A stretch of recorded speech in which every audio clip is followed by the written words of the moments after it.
Oh, hi. I didn't see you come in. Welcome to Tegucigalpa, Honduras. For any of you who didn't recognize me, I'm Craig Davis. I was your classmate. I know what you're thinking. I haven't changed at all. Well, I live here now, and I live here with my wife and my 3 grandchildren. We've been here for 7 years, and we return at the end of May back to Florida, where we'll be living permanently. So I wanted to share a little bit with you about myself and about Honduras, hoping that you would share something with me later on. So piano, for example. I know many of you are musicians and I envied you, but I'm not a musician. About 18 months ago, I started getting on YouTube and looking into how to play the piano, and so I've been banging around since then, and it's fun. In Mrs. Snap's room at the end of 4th grade, Mr. Perry came in. He played an LP on the record player. He gave us a test, and we took the test, and I thought I did brilliantly. But apparently I failed because I wasn't invited into band. And so I was always a little bit envious of you, I believe in 5B, who were in band. And you went on to become real musicians and to learn. I know Drew was in a band several years ago that was really good. After 5th grade started, we moved to Bologna. One thing I remember is Mr. Weiniger taught social studies down in the basement, and whatever day we had those lessons, went down there. I remember the first thing I would do was open up the social studies book, and I would flip to the back where there were photos of the spires in Russia and the Great Wall of China, and I would daydream about traveling. I just wanted to travel, learn different cultures, learn different languages. As I became an adult, that's what I started doing. I want to share a little bit with you about Honduras itself. Honduras is in Central America. It's about 2,900 miles southwest of Brownstown. We live in the capital city, Tegucigalpa, in a gated community, which is quite safe. We don't own a car. We use a private taxi service. Buenos días. Buenos días. ¿Cómo le va? Todo tranquilo. Qué bien. Vamos a la colonia primera. La que está aquí en la Hacienda. Ah, okay. Tegucigalpa has a population of about 1.3 million, which is pretty good size. It's a relatively modern city, has lots of commerce, shopping centers, malls, American fast food chains. Here we are in another section of town where I'm taking 2 granddaughters to spend the night at friends' houses. Is that everything? Okay. Bienvenido al chavete del verano de McDonald's. ¿Le gustaría gustar la bistec y de pollo? Buenas tardes. Quiero 2 Big Macs.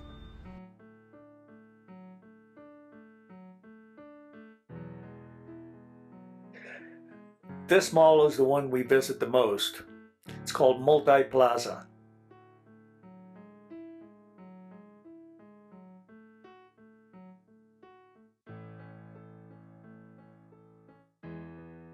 ¿Cuánto sería el 32 base del caballero de Quinta B? Metropolis is where my office was until very recently. On the morning that I was filming, small business owners were setting up a market to sell their products. Buenos días. Buenos días. ¿Y qué es eso? ¿Una feria? Es una feria se llama Mercado Fest, es la feria de acá de Metrópolis. Ah, qué bien. Aquí venimos varios emprendedores Ajá. que artesanalmente hacemos nuestros productos y aquí los venimos a vender. My wife does go to an open produce market once a week to buy fresh fish and fruit and vegetables. But we also shop at the supermarket called La Colonia.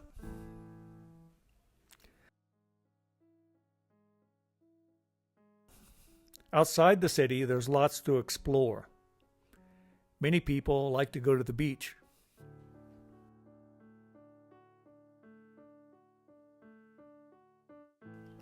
A couple years ago, we went to see baby turtles released into the sea.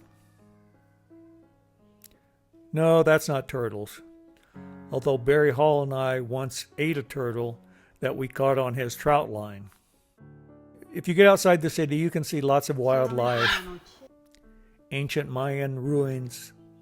You can go zip lining, hiking, visit local festivals. It's Easter week here, and on Good Friday, locals make carpetas, or these beautiful religious pieces of art on the streets. They make them out of sawdust. I want to call on all of you to now share something with me. You can send me a message on Messenger, and it's Marvin Gray. Brad asked a few years ago, why all the cloak and dagger? Why using Marvin Gray? Well, the reason is I was working for a U.S. government contractor about 15 years ago, and I published an article on reintegrating the Taliban. The president of the company, or the contractor I was working for, praised me as a thought leader. But some of the people who worked for her were not happy. And one of them threatened my job if I published any more articles like that. So I stopped publishing for a long time, for a decade or so. I stopped publishing nonfiction altogether. And I focused on publishing fiction under the name Marvin Gray. And when I did, my editor asked me to publish or to start a Facebook page. So I started a Facebook page, Marvin Gray, and I just never have changed it. I want to hear what you're doing. I want to hear what you've done, if you've already retired, you know, what you did as your career, what you're doing now, about your kids or grandkids, or your volunteer work, or whatever it is you're doing. I really have a lot of respect for all of you. So I know, for example, Drew, I remember, I believe it was in 5th grade, coming off the playground one day. Drew was talking to someone, and I heard him say he was going to be a doctor when he grew up. And certainly I had no clue what I wanted to do when I grew up. So I've always been really proud of Drew. Susan was a teacher, or maybe she still is, and I think that's just fantastic. Barry still mentors youth. That's fantastic. I know Rob Fowler, years ago, I was in a party in Indianapolis, and I heard a voice, and I said, well, I know that voice, and I walked upstairs, and there was Rob and Drew and printing, and I know he was working for Lieutenant Governor or someone, Lieutenant Governor of Indiana, I think at the time. Brittany is working in advocacy for something she deeply believes in, and I really respect that. Corky and Tony have served in the military, you know, and thank you for your service. Rick is still out there several times a year playing basketball, doing layups, shooting three-pointers, shooting free throws. And Dara is learning Spanish, and she's gotten quite good. We exchanged messages the other day. We chatted the other day for a little while. I don't know if you know just how difficult it is to learn a second language as an adult. Even at the age of 20 or 25, it's extremely hard. But to try it at our age, it's very, very difficult and very healthy for the brain. So go girl, congratulations.